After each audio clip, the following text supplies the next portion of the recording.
성부 하나님께서 우리를 택정하시고 그 변치 않는 사랑을 우리 가운데 부으십니다. 그러면서 그 구원을 확정하시기 위해서 말씀이 육신이 되어 예수님을 이 땅 가운데 오시도록 그렇게 하십니다. 그러면서 예수님께서는 이 땅 가운데서 3년의 그 공생애의 기간 동안에 제자들을 말씀으로 충만하게 하는 그와 같은 사역에 힘쓰십니다. 그리고 십자가를 지시고 또 부활하시면서 제자들을 그 믿음으로 다시금 설 수 있는 기회를 허락을 하시지요. 그런데 말씀으로 그들이 다시금 회복되고 주님으로 말미암아 채워지는 그 시간을 가지는데 또 예수님께서 하나님 보좌 우편으로 올라가실 때가 다가오게 됩니다. 그러니 그들이 얼마나 그 마음에 또 다른 염려와 또 두려움들이 찾아올 수 있었겠습니까? 그래서 예수님께서 그들에게 너희는 아버지께서 약속하신 것 성령을 기다리라 그렇게 말씀을 하시게 됩니다. 그랬더니 제자들이 마가의 다락방에 모여서 오순절날 기도하면서 아버지께서 보내시는 성령을 기도하며 기대하며 기다리니 그들 가운데서 성령의 충만한 그런 그 놀라운 일들이 일어나게 됩니다. 그러면서 각 사람이 나지 않은 자기들이 경험하지 못한 지역의 그런 그 방언의 말로 기도하게 되는 그런 그 놀라운 일들이 일어나게 되죠. 그랬더니 먼 곳에서 왔던 사람들이 그 광경을 지켜보면서 이것이 어쩐 일이냐, 저들이 우리가 태어난 곳의 방언으로 말한다라고 하면서 함께 놀라워하는 그런 그 은혜에 참여하는 장면을 성경이 보여주게 됩니다. 그러면서 예수님께서 말씀하신 대로 제자들에게는 성령의 충만이 이르게 되고, 그랬더니 그들이 그 마음이 뜨거워지면서 그들을 잡으려고 했던 그런 그 자들을 두려워하지 않고 성전 가운데에 나아가서 병자를 일으키고 또 그리고 복음을 전하게 되는 그런 그 놀라운 일들이 제자들 가운데서 이루어지게 됩니다. 그리고는 그 오순절 마가다락방의 성령 강림의 그 사건이 방언이 이루어지는 것을 통해 가지고 장차 이 복음이 성령의 충만 가운데서 성령의 인도하심을 따라 어떻게 진행이 되어지고 어디를 향해서 흘러가게 될 것에 대해서 우리로 하여금 예상하도록 그와 같이 돕습니다. 그래서 주님이 그렇게 말씀하신 대로 너희는 이제 이 복음을 가지고 예루살렘과 온 유대와 사마리아와 땅 끝까지 이르러서 증인이 되어라 라고 하는 그 말씀이 이제 그렇게 실현되어지는 그 계기를 가지게 됩니다. 그때 하나님께서 원래는 이 복음에 대해서 핍박하던 사람이었는데 그가 예수님을 다메섹 도상에서 만나면서 복음에 헌신된 사람으로 일어나도록 하는 한 사람을 일으킵니다. 그가 바로 바울이라고 하는 사람인데요. 이 사람은 이방을 위한 사도로 하나님의 그 구별하신 가운데 세워짐을 당하게 됩니다.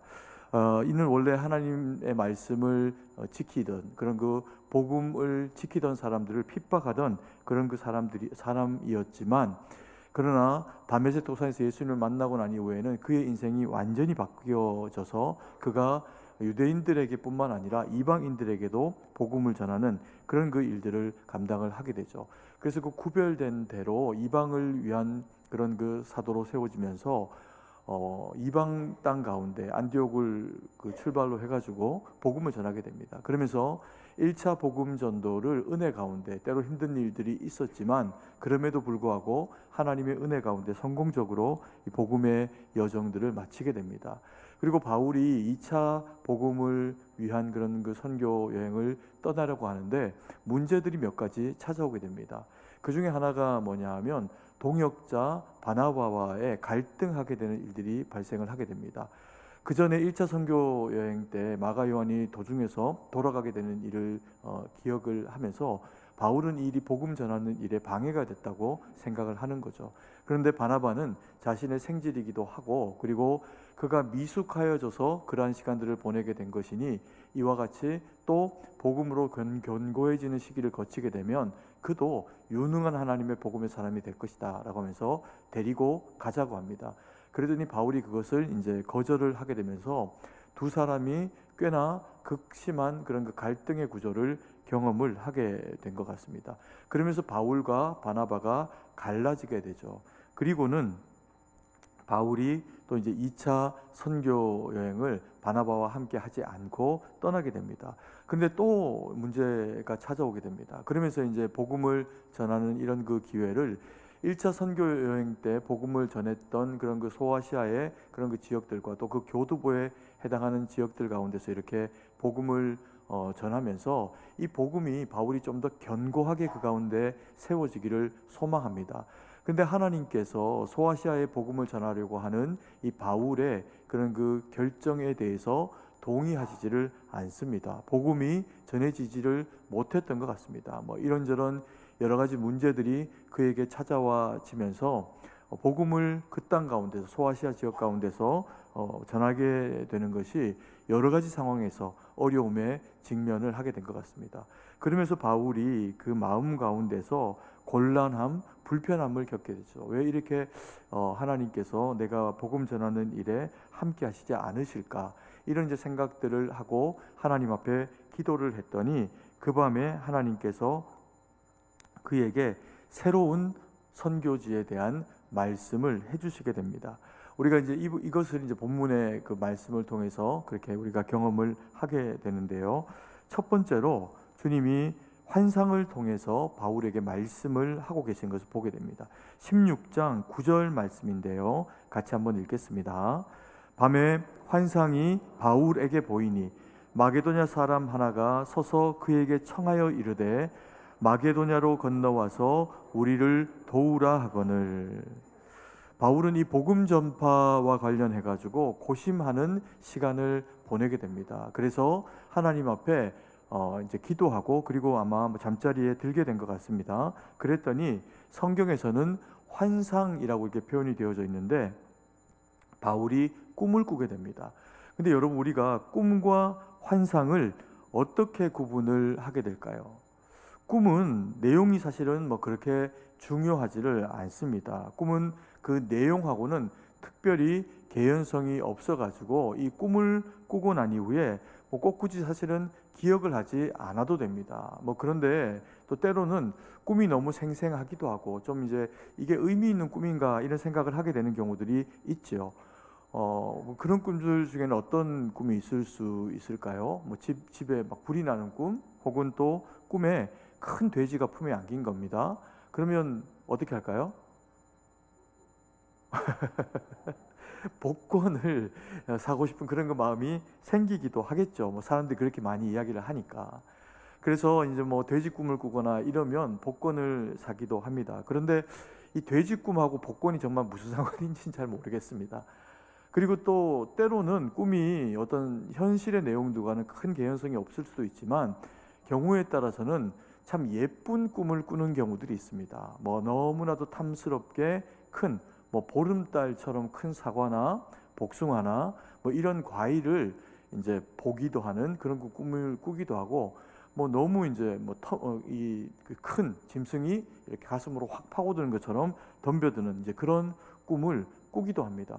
그러면 또 뭐라고 생각할까요? 아, 이게 태몽이구나 이렇게 이제 생각을 하면서 자기의 아내나 혹은 자신이 아이를 가지게 될까 이렇게 생각을 하기도 하고 또 본인들이 이제 나이가 많아가지고 아이를 낳을 수 있는 그런 그 상황이 아니면 자기 주변에 며느리나 혹은 친척들이나 가까운 사람들에게 내 꿈 사라 그러면서 이제 또 꿈을 팔려고 하기도 하죠. 근데 사실은 그렇다고 해가지고 그게 반드시 그런 어떤 태몽이다 혹은 그게 의미 있는 꿈이다, 그건 그럴 수도 있고 그렇지 않을 수도 있습니다. 왜냐하면 이것은 성경에서 이야기하고 있는 그런 그 내용은 굳이 아니기 때문에 그렇습니다. 그래서 이 꿈은 꼭 어떤 의미를 거기에 부여하지 않아도 흉한 꿈이다라고 생각이 되면 이건 개꿈이야라고 생각을 하고 무시해도 됩니다. 그런데 오늘 바울이 소아시아로 이제 복음을 전하다가 마음이 복잡해지면서 하나님 앞에 묻고 그리고 꾸게 된 이 꿈을 성경이 뭐라고 이야기를 하냐면요, 환상 이렇게 이야기합니다. 그래서 이제 이게 헬라어 원어상으로는 환상이라고 해서 꿈하고는 조금 이제 비교가 되도록 그렇게 사용하고 있는 것을 보게 됩니다. 그리고 이것을 영어 성경에서는 비전이라고 이렇게 표현합니다.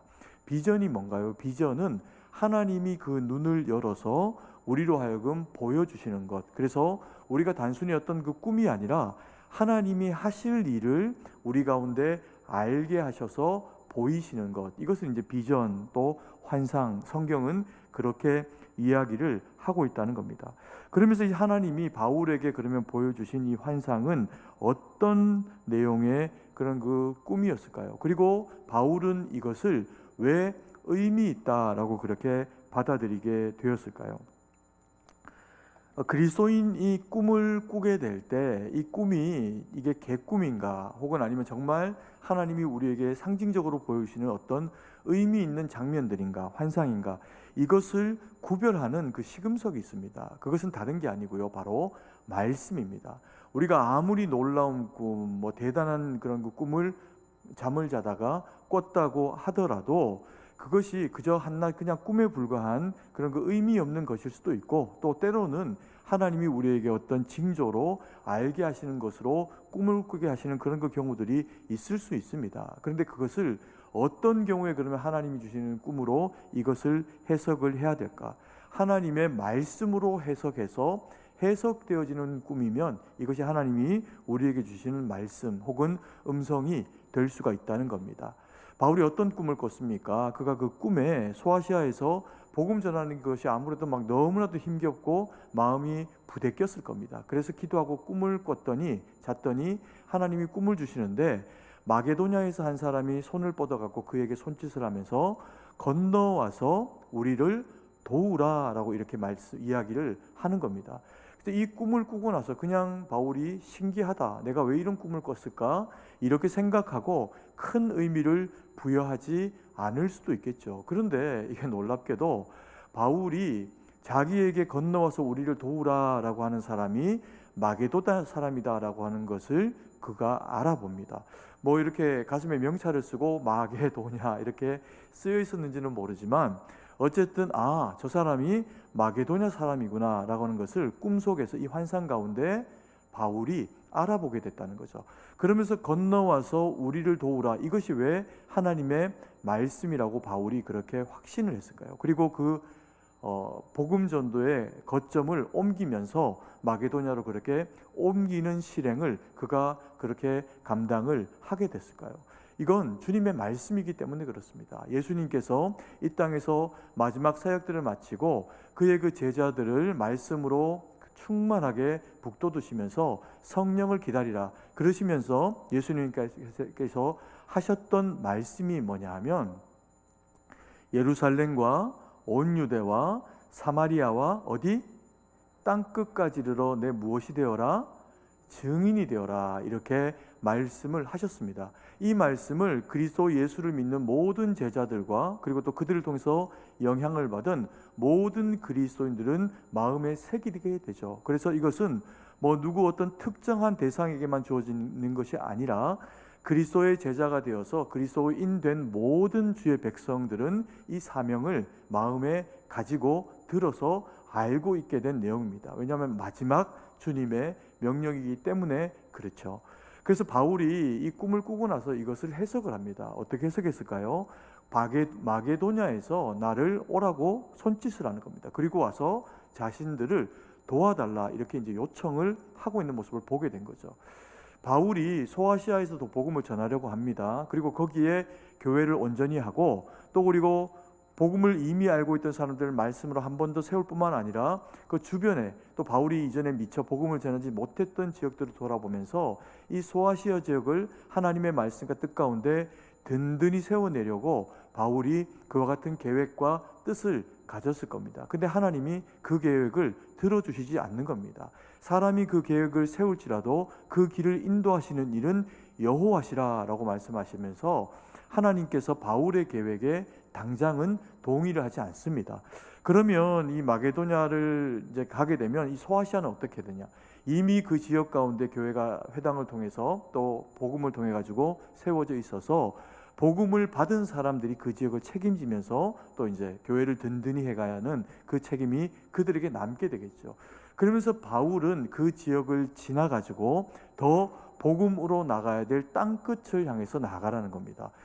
소아시아보다도 훨씬 더 그 당시에 땅끝 복음에서 멀어져 있던 곳이 이 마게도냐라고 하는 지역이라는 거죠. 그래서 하나님이 여기에서 내 복음을 막으시니 내게 나아가라라고 하는 곳이 이 마게도냐겠구나라고 바울이 확신을 하면서 마게도냐를 향해서 곧 짐을 싸가지고 그렇게 떠나게 됩니다. 그러면서 이제 이 빌립보를 통해 가지고 유럽과 로마로 복음을 전하게 되는 그와 같은 이제 계기를 가시게 되죠. 단순히 이 유대 땅과 그리고 또 안디옥과 그리고 뭐 소아시아 지역 이 터키를 넘어서 온 세계가 복음을 받게 되는 그 계기가 이와 같은 이제 바울의 환상 가운데서 이 일이 진행이 되게 됩니다. 우리가 2002년 월드컵을 가끔씩 기억을 할 때가 있습니다. 우리가 뭐 좋은 이름은 아니지만 붉은 이렇게 옷을 온 국민들이 입고 뭐 붉은 아무개 뭐 이렇게 하면서 이제 막 광장마다 사람 모인 곳마다 막 터져나가게 모여서 박수 치면서 대한민국을 열렬히 응원했던 때가 있습니다. 이 월드컵을 통해 갖고 온 국민들이 하나 되어지는 그 기쁨과 환희를 만끽했던 순간인데요. 그때 우리로 하여금 그 마음을 뜨겁게 만들어줬던 사람들이 있습니다. 이 태극전사라고 하는 축구 선수들, 국가대표 선수들하고 그들을 이끄는 거스 히딩크라고 하는 감독이었습니다. 감독이 정확하게 이들을 체력으로 굳건하게 무장시키고 남이 뭐라고 해도 한국 선수들은 기초 체력이 부족하다 그러면서 이 체력을 막 단단하게 차돌처럼 만듭니다. 그리고는 이제 때가 되면 또 이제 작전을 주면서 이제 국가대표 선수들이 그 외국 선수들과 함께 동등하게 경기를 치러낼 수 있도록 체력과 작전을 다 짜서 그들에게 줍니다. 그랬더니 국가대표 선수들은 또 이 애국심이 또 얼마나 많습니까? 그래서 자신들이 국가를 대표하고 있다 이런 이제 입장을 가지고 정말 몸이 부서지라고 경기에 임합니다. 뭐 경우에 따라서는 이탈리아전이었나요? 지금도 막 그 장면이 생생한데 선수 이름 정확하게 잘 기억이 안 납니다. 근데 그 이탈리아 선수 중에 비에리라고 하는 선수가 공중에서 붕 떠가지고 그리고 내려오면서 이렇게 팔로 쳐가지고 우리 선수 그 코뼈를 무너뜨리고 그리고 또 이제 머리도 막 이렇게 막 빵꾸가 나고 막 이런 이제 일들을 막 겪으면서도 머리에 붕대를 칭칭 감고 그리고 이제 무너진 코를 더 이상 좀 덜 다치라고 뭐 거기다가 가면을 쓰고 뭐 이러고 이제 우리 선수들이 열심히 그라운드를 뛰었던 그런 그 기억들이 있습니다. 뭐 그러다가 사실은 조금만 더 다치면 정말 선수 생명이 끝날 수 있는 그런 그 위기의 상황들임에도 불구하고 우리 선수들이 몸을 아끼지 않고 뛰어준 것을 통해 가지고 우리가 4강이라고 하는 정말 누구도 예상하지 못한 그런 그 결과를 얻었습니다. 근데 그때 매 경기들이 있을 때마다 문구가 하나 걸렸습니다. 뭐 사람들이 뭐 이렇게 막 만들기도 하고 걸기도 하고 한 이 문구가 뭐였냐면 꿈은 뭐다? 이루어진다라고 하는 문구였죠. 근데 이것이 사람들에게 굉장히 중요한 메시지가 됩니다.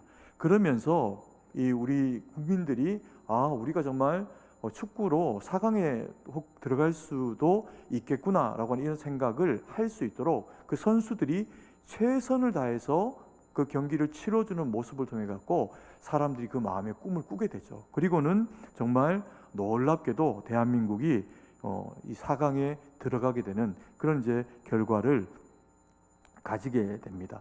그러면서 사람들에게 의미 있는 단어가 됩니다. 이제 꿈은 이루어진다 이런 표현을 우리가 또 사모하는 그런 그 면을 가지게 됐죠.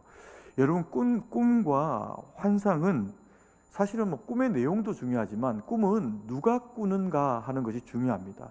이 당시에 만약에 이 꿈을 바울이 아닌 뭐 그냥 또 다른 사람이 만약에 꿨다면 크게 의미 없는 꿈이 되어버렸을 수도 있겠죠. 그런데 하나님께서 이방인의 사도로 세우시고 사명을 명확하게 주셨던 이 바울이라고 하는 사람에게 이 꿈 환상을 꾸게 하시니까 바울이 지체 없이 일어나 가지고 이 꿈이 실현될 수 있도록 그곳을 건너갑니다. 그리고 마게도냐 땅 가운데 복음을 전하면서 그 복음이 세계로 흘러가는 일이 될 수 있도록 그렇게 하게 되는 것을 보게 됩니다. 여러분 이 땅에 사무엘 무어 목사님을 통해서 승동교회가 세워질 때 주님이 그로 하여금 이 어둠의 땅, 흑암의 땅 가운데서 복음이 들어가게 될 때 이 땅이 하나님 앞에 얼마나 찬란한 백성들이 일어나게 될지를 보게 하시고 꿈꾸게 하셨을 겁니다. 그래서 그가 복음을 가지고 이 땅 가운데 와서 전하며 권당골에 그리고 또 이 인사동에 승동교회를 세우고 사람들을 복음으로 세워내게 되었을 때 그리스도인들이 그 가운데 세워지게 되고 그리고 승동교회를 통해서 수많은 교회들이 태어나게 됩니다. 그리고 우리 교회는 어머니 교회가 되죠.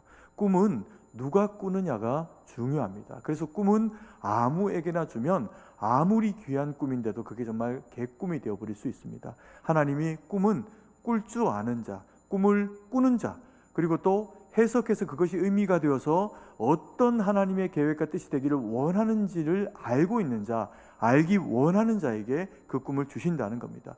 그 꿈을 받는 대상이 우리 승동교회였으면 좋겠습니다. 그래서 우리가 131년 전에 주님이 우리 이 땅에 이곳에 교회를 세우셨던 그 꿈이 이제 멈춰지는 것이 아니라 여전히 131년, 132년 그 이후가 되어져도 하나님께서 뜨겁게 우리의 그 마음 가운데서 복음에 대한 열정을 주시면서 우리가 앞으로도 어머니 교회로서의 그 영향력 있는 교회로서의 그 사명을 감당해 나가는 교회와 성도님들이 되실 수 있도록 주님이 우리 가운데 그렇게 역사하시고 그 꿈을 받아서 순종해내는 우리 모두가 되기를 간절히 소망합니다. 그리고 두 번째로 성경은 마게도냐의 첫 성 빌립보가 가지는 의미에 대해서 우리에게 일깨워주고 있습니다. 16장 11절 12절 말씀인데요, 같이 한번 읽습니다. 우리가 드로아에서 배로 떠나 사모드라게로 직행하여 이튿날 네아폴리로 가고 거기서 빌립보에 이르니 이는 마게도냐 지방의 첫 성이요 또 로마의 식민지라. 이 성에서 수일을 유하다가. 바울은 마게도냐로 건너와서 우리를 도우라라고 하는 환상을 보고 난 이후에 지체 없이 길을 났습니다. 그리고 배를 타고 마게도냐로 옮기기로 결정을 하고 그렇게 이제 그 행보를 해서 나아가게 됩니다. 그리고 배를 타가지고 마게도냐에서 도착하게 된 그 첫 성이 어디냐면 빌립보라고 하는 성입니다.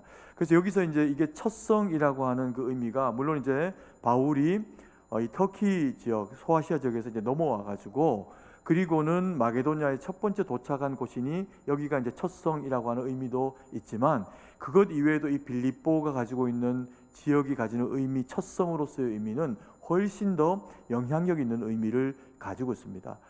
마게도냐에 바울이 첫 번째로 이르게 된 이 도시가 빌립보라고 했습니다. 근데 이 빌립보를 바울이 왜 행선지로 정하고 마게도냐의 첫 성으로 그렇게 그곳을 가게 됐을까요? 당시에 이 빌립보가 굉장히 의미 있는 성이었다는 겁니다. 로마의 영하에서 여러 이제 식민지 그런 어떤 국가들, 그 지역들이 있었는데 그 중에서도 이 빌립보는 첫 성이라고 그렇게 이야기가 되어질 만큼 로마의 강력한 영향력과 혜택을 가지고 있었던 도시가 이 빌립보라고 하는 지역이었습니다. 그래서 여러분들이 이제 만약에 성지순례를 가가지고 이 고터 옛 빌립보 지역이 있었던 그 지역을 방문을 하시게 되면 뭐 옛날에 있었던 그런 그 도시이고 이미 막 그게 뭐 지진 때문에 많이도 허물어지고 이렇게 했음에도 불구하고 얼마나 지금까지도 아름답고 그리고 또 그런 어떤 도로들이나 이런 것들이 잘 설계가 되어졌는지 모릅니다. 그러니 바울이 도착했을 그 당시에 로마의 영향력 아래 있었던 이 빌립보는 얼마나 화려하고 호화롭고 그리고 또 의미가 있는 그런 그 도시였겠습니까? 그러니 바울이 그곳을 선택을 해서 거기에 이르게 됐겠죠. 그리고 이 빌립보라고 하는 지역을 그래서 바울이 선택을 하고 마게도냐의 첫 성으로 가게 된 것이 가지는 의미는 또 하나가 있습니다. 결국에 이 복음이 어디를 향해서 이후에 빌립보 이후에 흘러가게 될 것인가 라고 하는 것을 알도록 예상하도록 만들어주는 도시가 빌립보이기도 합니다.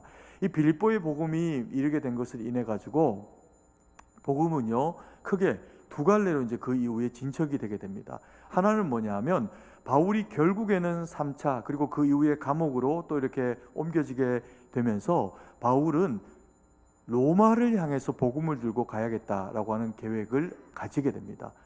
하나님이 나를 로마로 보내기를 원하신다 이렇게 이제 생각을 하게 되죠. 그게 아마 빌립보가 가지는 그런 어떤 그 계기가 또 중요한 어떤 의미를 가지게 됐을 겁니다. 그리고 이 빌립보에 이른 복음은 바울을 통해서 거기서 이제 복음이 전파되어지게 되면서 유럽으로 확산되어져 가는 이제 복음의 그런 그 길이 됩니다. 그래서 유럽 전역이 주님에게로 돌아오게 되는 그 역사를 경험을 하게 되죠. 그래서 이 빌립보가 복음을 받고 로마의 복음을 전하고 당시에 세계의 중심이었던 이 로마를 통해서도 복음의 확산이 되었겠죠. 그리고 유럽을 통해 가지고 이 복음이 확산되어지면서 결국에는 그 복음이 유럽의 나라들을 거치고 또 뭐 영국도 거치고 뭐 이렇게 하면서 결과적으로는 미국을 거쳐서 어디까지 이른 겁니까? 우리 대한민국에 이르기까지 이 복음이 이르게 된 겁니다. 그래서 이 복음이 예루살렘과 온 유대와 사마리아와 땅끝까지 이르러 가지고 우리나라에게까지 이르게 되는 이 일들이 이렇게 있어지게 됐다는 겁니다. 그래서 하나님의 철저한 계획 가운데 복음은 전파되어지고 있다라고 하는 것을 우리에게 말씀을 하고 계시는 거죠. 그리고 세 번째로 마게도냐의 첫 성 빌립보의 땅끝은 어디인가, 빌립보를 통해서 땅끝은 어디인가 라고 하는 것을 우리에게 설명하고 있습니다. 땅끝은 어디일까요? 빌립보를 통해서 하나님이 우리에게 설명하고 계시는 땅끝은 자주장수 루디아입니다. 13절 말씀을 같이 한번 읽겠습니다. 안식일에 우리가 기도할 곳이 있을까 하여 문 밖 강가에 나가 거기 앉아서 모인 여자들에게 말하는데, 빌립보에 이르게 된 바울의 일행은 복음을 전할 수 있는 곳을 찾습니다. 그런데 일반적으로는 바울이 유대인들이 모여있는 회당 가운데 나아가서 복음을 전합니다. 그러면 유대인들 가운데서 회신하는 사람들이 나타나게 되기도 하고, 그리고 또 그 유대인들을 통해 가지고 개종을 하게 된 이방인들 중에서 바울의 이 복음을 들으면서 예수 그리스도를 믿게 되는 그런 일들이 발생을 하게 됩니다. 그런데 이 빌립보에 이르러 가지고는 아마도 바울이 당장 이 회당을 찾기가 쉽지가 않았던 것 같습니다. 그래서 가까이에 어디서 기도를 할 곳, 또 복음을 전할 만한 곳이 있을까라고 바울이 그렇게 찾다가 강기슭에 이르게 됩니다. 그 강가에서 기도를 하는 중에 모여 있는 여인들의 무리를 발견하고요. 그 무리 여인들에게 나아가서 복음의 메시지를 전합니다. 예수 그리스도를 믿어야 한다. 그래야 구원이 너희에게 이른다. 이런 이제 복음의 메시지를 그들 가운데서 전하게 되니까 그 이야기를 듣는 여인들 가운데서 귀를 쫑긋하고 바울이 전하는 복음의 메시지를 그 마음에 의미 있게 듣고 받아들이는 사람이 나타나게 됩니다. 그 여인이 누군가요? 자주장수 루디아라고 하는 여인입니다. 그런데 이 자주장수 루디아가 그 이후에 복음을 받아들이고, 그리고 그게 너무 감격스럽고 기뻐가지고 바울이 빌립보에서 복음을 전하는 동안에 상당 동안에 자기 집을 개방을 하고 거기서 유하면서 복음을 전하게 해서 일정 부분은 그 지역이 교회의 역할들을 감당할 수 있도록 루디아가 그와 같은 일들을 합니다. 그래서 학자들은 이 루디아에 대해서 두 가지 이야기를 합니다. 한 부류는 이 여인이 굉장히 부호였을 것이다. 이 자주장사, 색깔로 물을 들인 천을 파는 사람이지 않습니까? 그러다 보니까 비단 장수였을 것이다. 이렇게 이제 이야기하는 사람도 있고, 또 그게 아니라 색깔로 물을 들인 그런 그 천을 파는 사람들이었을 것이다. 그렇게 이제 이야기를 하게 되면서 이 루디아가 부자였을 거다, 이렇게 이야기하는 사람이 있어서 그래서 바울을 경제적으로도 많이 돕고 그렇게 했을 것이다, 이렇게 보는 관점이 있습니다. 그리고 또 한 부류들은 아니다, 이 여인이 혼자 이렇게 일을 하면서 남편 이야기가 거론되지 않고 이와 같이 이제 이야기가 이렇게 진행이 될 때는 이 여인이 가난하고 힘들어서 천을 팔아가지고 이제 연명하면서 그렇게 하는 중에 복음을 듣고 섬겨내려고 했을 거다, 이런 이제 이야기로 이제 표현을 하기도 합니다. 근데 성경은 어떻게 이야기할까요? 성경은 이 부분에 대해서 전혀 이야기하지를 않습니다. 루디아가 부자이든 루디아가 혹은 가난했든 성경은 그래서 루디아의 이름을 기록하고 있지를 않다는 거죠. 그러면 루디아 이름이 성경에 기록되게 된 이유가 무엇일까요? 이게 루디아가 하나님을 믿었고 그래서 또 예수 그리스도의 복음을 받아들이고 나서 자신을 들여서 바울을 돕고 섬겨낸 그 당시의 교회의 중요한 무엇이 되었다? 일원이 되었다. 바울이 이 빌립보 지역의 복음을 생각하면 잊어버릴 수 없는 의미 있는 대상이 됐다는 겁니다. 그럼 이 의미 있는 이름, 이 대상이 됐다라고 하는 얘기는 바울에게만 아니라 하나님 나라의 그 이름이 생명책에 기록되어진 주님의 백성이 됐다는 거죠. 그전에는 그가 하나님의 복음을 알지 못했습니다. 그러다가 바울이 소아시아를 떠나가지고 마게도냐의 젖성 빌립보에 이르러가지고 거기서 복음을 전하면서 만난 땅끝이 그래서 누구냐면 루디아였다라고 그렇게 이야기하는 거죠. 여기에 여러 명의 여인이 있었습니다. 루디아만 아니라 다른 여인들이 있었음에도 불구하고 유독 루디아라고 하는 이름을 기억하면서 그 많은 여인들 중에 한 사람이 루디아였다는 거죠. 그래서 이 루디아는 하나님 앞에서 의미 있는 대상이 됐다는 겁니다. 여러분, 이 말씀을 제가 이렇게 해석하는 이유가 뭘까요? 땅끝이 어디입니까? 예루살렘과 온 유대와 사마리아와 땅끝에 이르러 복음의 증인이 되라고 주님이 우리에게 그렇게 말씀을 하셨는데, 그러면 땅끝은 도대체 지명이 어디란 말입니까? 성경이 그게 루디아다라고 그렇게 이야기를 하고 있습니다. 왜 그럼 이렇게 해석을 해야 할까요? 땅끝에 만약에요 사람이 없습니다. 아무도 살지 않는 사막 땅에 바울이 가서 복음을 전해라, 혹은 또 다른 아무도 살지 않는 밀림에 들어가 가지고 바울로 하여금 복음을 전해라, 주님이 그렇게 말씀을 하지 않으셨다는 겁니다. 분명히 그 환상 가운데서도 마게도냐에서 손을 뻗어서 그들에게 건너와서 우리를 도우라라고 하는 사람이 있었습니다. 그가 누구인가요? 루디아라는 거죠. 땅끝은 결국에는 사람이라는 겁니다. 하나님이 가장 귀하게 여기시는 것이 무엇인가? 그것은 이 땅의 어떤 지명, 이 땅의 어떤 지역, 그것이 아니라 그 땅에 살아가고 있는 하나님을 모르나 하나님을 알게 되고 주의 거룩한 백성이 되어져야 될 하나님의 사람이 중요하다는 겁니다. 그래서 그들에게 말씀을 전하고 그리고 하나님께 돌아올 수 있도록 그와 같은 일을 감당을 하라라고 그렇게 성경이 우리에게 말씀을 하고 계시는 겁니다. 그래서 이 성경에 기록된 루디아라고 하는 이 땅끝이 주님의 복음을 받아들이니까요, 복음이 유럽으로 확산됩니다. 그리고 그 복음이 또 한 사람의 루디아, 또 한 사람의 아무개, 또 한 사람의 그리스도인에게 전파되면서 바다를 건너 우리에게까지 이 복음이 이루어져서 저와 우리 사랑하시는 성도님들이 예수님을 믿는 하나님의 거룩한 백성 자녀가 되었다는 겁니다. 그래서 결국에는 땅끝은 사람이고요, 사람이 교회입니다. 그리고 사람이 모인 이 교회가 그리스도의 몸이 된다라고 하는 것을 성경이 우리에게 그렇게 말씀을 하고 계시는 거죠. 그래서 우리로 하여금 복음을 받은 우리 그리스도인들이 무엇을 위해서 살아야 되냐? 그것은 사람을 남기는 삶을 살아야 된다. 사람이 땅끝이며 내 이웃에 살아가는 아직 하나님을 알지 못하는 땅끝과 같은 존재가 되어진 어떤 사람에게 복음을 전하는 것을 인해서 그곳이 주께로 돌아오는 루디아가 될 수 있도록 하라. 그것이 주님이 우리에게 이 본문의 말씀을 남기시면서 알게 하신 그 목적, 의미라는 겁니다. 여러분, 복음을 위해 가지고 세상을 움직이는 세 가지의 큰 힘이 있습니다. 그 첫 번째 힘이 뭐냐면요, 말씀이라고 하는 이 힘입니다. 이 말씀의 충만, 말씀은 말씀에 붙잡힌 자들의 심장을 뜨겁게 합니다. 그러면서 이 말씀을 내가 전해야겠다라고 하는 그와 같은 생각을 가지게 되죠. 그래서 우리가 예배를 사모하고 말씀을 받아야 됩니다. 그러면 하나님이 예배 가운데 사모하는 이들에게 주의 말씀을 주시겠죠. 그러면 그 믿음으로 우리 자신을 밝히고 믿음으로 성장하게 하여야 할 뿐만 아니라 그 말씀을 전해야 되는 책임이 우리 가운데 있다는 겁니다. 근데 이것이 단순히 우리의 의지적인 힘만으로 되어지기는 사실 쉽지가 않습니다. 꺾이기도 한다는 겁니다. 내 의지는 약하니까. 그래서 두 번째로 이 복음을 위해서 하나님이 큰 힘을 우리를 위해서 예비하셨는데 그 두 번째 힘이 뭐냐 하면 성령의 충만, 성령의 운행하심이라고 합니다.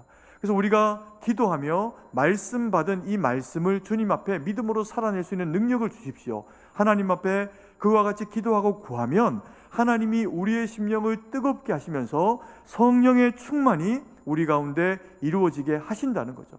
그래서 말씀으로 성령으로 충만해진 그리스도인이 어떻게 합니까? 복음을 전하기도 하고, 그리고 또 세상 가운데 믿음의 사람답게 살아가는 근본적인 힘이 성령의 충만을 따라 우리 가운데 있어진다는 겁니다.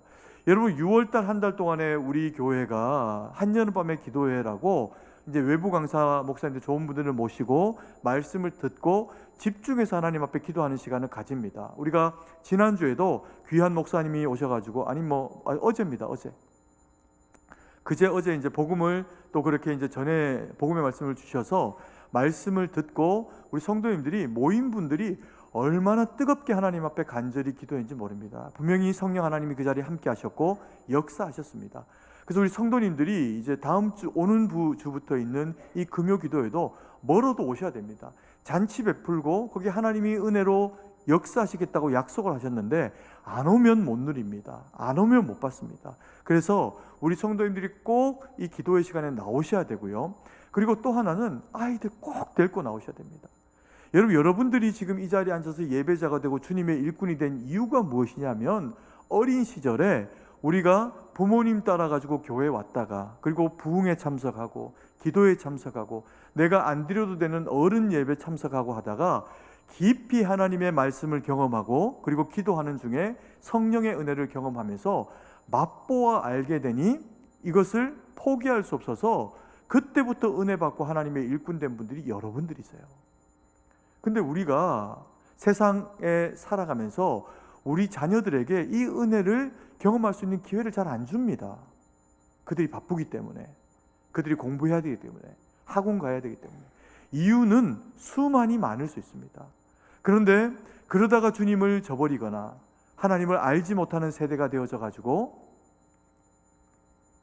그리고 예수님을 구주로 영접하지 못하고 이 세상을 마지막 하직하게 되는 순간이 그들에게 이른다면 천국 문 앞에서 하나님이 그들을 모른다 하실 겁니다. 여러분, 금요 기도회 때 아이들 젖먹이려도, 유초등부 아이들이어도, 초중고등학생 청년들 누구라도 데리고 오십시오. 아이들이 어려가지고 말씀 못 듣고 바깥에 돌아다녀도 됩니다. 안 들어와도 됩니다. 아이들이 교회가 놀이터일 수 있어야 됩니다. 그렇게 놀다가, 그렇게 조금 더 다니다가 부모님 따라가지고 또 기도해 오고, 그렇게 참여하다가 어느 순간에 어느 날 피곤해가지고 부모님이 기도하는 자리 옆자리에 앉아있다가 주여 하는데 놀라가지고 성령의 은혜를 체험해버리는 경우도 있을 수 있습니다. 그러면 일꾼이 됩니다. 여러분, 우리가 아이들 서울대 보내고 연고대 보내고 유학 보내고 남 부럽게 키워가지고 세상적으로 잘 됐는데, 그래서 세상이 다 데리고 가가지고요 교회에 없습니다. 그럼 도대체 이들은 누가 쓰는 일꾼입니까? 강권하셔야 됩니다. 제가 우리 아이들이 공부 잘했으면 좋겠지만, 부모가 그렇게 큰 돈을 버는 그런 일을 하는 것도 아니고 학원도 제대로 못 보냈어요. 그렇지만 제가 우리 애들 3명한테 강요하듯이 했던 일이 있습니다. 공부 못해도 된다고 하지 않았습니다.